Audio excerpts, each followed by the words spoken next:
Hello friend, हमारे channel pharmacy ज्ञान में आपका स्वागत है।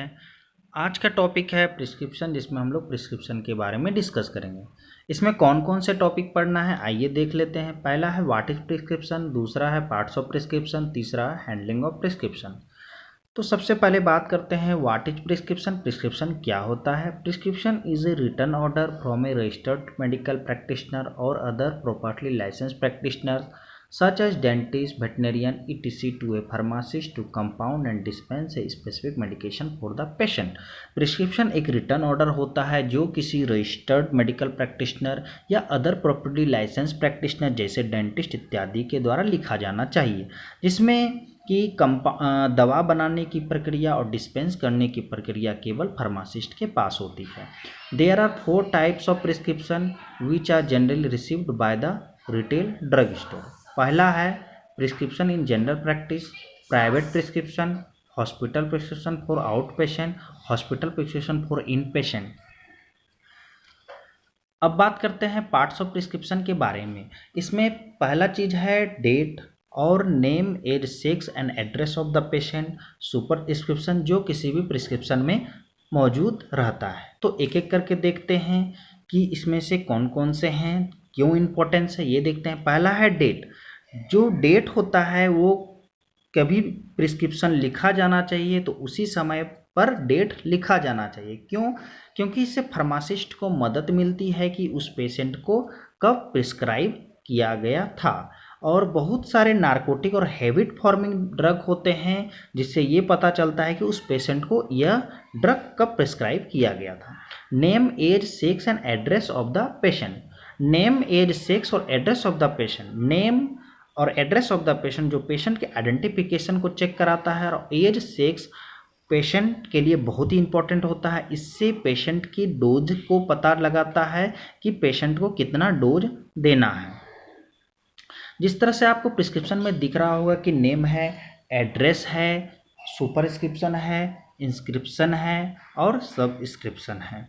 तो आगे देखते हैं इसमें सुपरस्क्रिप्शन के बारे में। सुपरस्क्रिप्शन जैसा कि आपने प्रिस्क्रिप्शन में देखा होगा कि एक सिंबल होता है RX, जो पहले ज़माना में यूनानी काल में इसे गॉड ऑफ हीलिंग मतलब प्रेयर टू जुपिटर के नाम से जाना जाता था। लेकिन नाउ ए डेज इसका सिंबल जो लैटिन भाषा में है, जिसका मतलब होता है एक रेसिपी होता है, यू टेक मतलब इस आप मेडिसिन इसे लीजिए।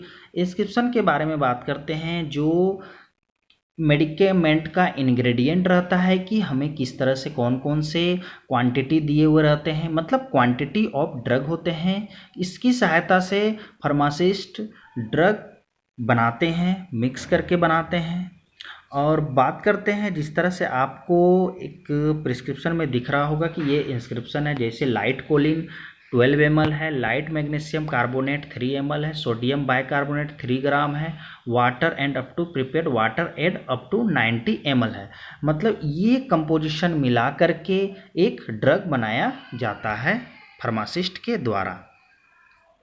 लेकिन इंस्क्रिप्शन का नाउ ए डेज अब नहीं होता है, अब रेडीमेड मेडिसिन ही प्रिस्क्राइब किया जाता है। अब बात करते हैं सबस्क्रिप्शन के बारे में। सबस्क्रिप्शन क्या होता है? यह एक फार्मासिस्ट के लिए डायरेक्शन होता है कि दवा किस तरह बनाना, how to prepare and number of doses to be dispense, मतलब कि कितना डोज देना है, किस तरह से ड्रग बनाना है, कितने डोज में बनाना है, वो सबस्क्रिप्शन जो प्रिस्क्रिप्शन में मौजूद रहता है, जो फार्मासिस्ट के लिए डायरेक्शन होता है। अब बात करते हैं सिग्नेचुरा और सिग्नेचुरा जिसमें एक SIG से डिनोट करते हैं, शॉर्ट नाम से, जो प्रिस्क्रिप्शन में दिया हुआ रहता है। और जो इसमें क्या होता है कि फार्मासिस्ट के लिए डायरेक्शन होता है कि पेशेंट को दवा किस तरह से देना है, कितने टाइम में देना है, कितनी बार खाना है, कौन सा खाली पेट में खाना है, वो सारा मतलब प्रॉपर वे से एडमिनिस्ट्रेड किस तरह से कराना है, वो पेशेंट को फार्मासिस्ट को बताने के लिए वो डायरेक्शन होता है। आगे बात करते हैं रेनुअल इंस्ट्रक्शन। रेनुअल इंस्ट्रक्शन क्या होता है? जब किसी प्रिस्क्रिप्शन में रेनुअल इंस्ट्रक्शन दिया होता है, इसका मतलब ये है कि उस मेडिसिन को दोबारा चलाना है या फिर दवाई को चेंज करना है। इससे फार्मासिस्ट को मदद मिलती है कि ये कौन से मेडिसिन को प्रिस्क्राइब किस तरह से किया गया है। आगे बात करते हैं सिग्नेचर और address and registration number of the prescriber. जो सिग्नेचर और एड्रेस और registration number of the prescriber का जरूर होना चाहिए। इससे पेशेंट को मदद मिलती है कि कौन सा प्रिस्क्राइबर ने हमको प्रिस्क्राइब किया हुआ है और हमें फाइंड करने में मदद मिलती है। तो पार्ट्स ऑफ प्रिस्क्रिप्शन यहाँ तक ही था और आगे बात करेंगे हैंडलिंग ऑफ प्रिस्क्रिप्शन के बारे में जो नेक्स्ट वीडियो में है। तो हमारा वीडियो देखने के लिए बहुत बहुत धन्यवाद।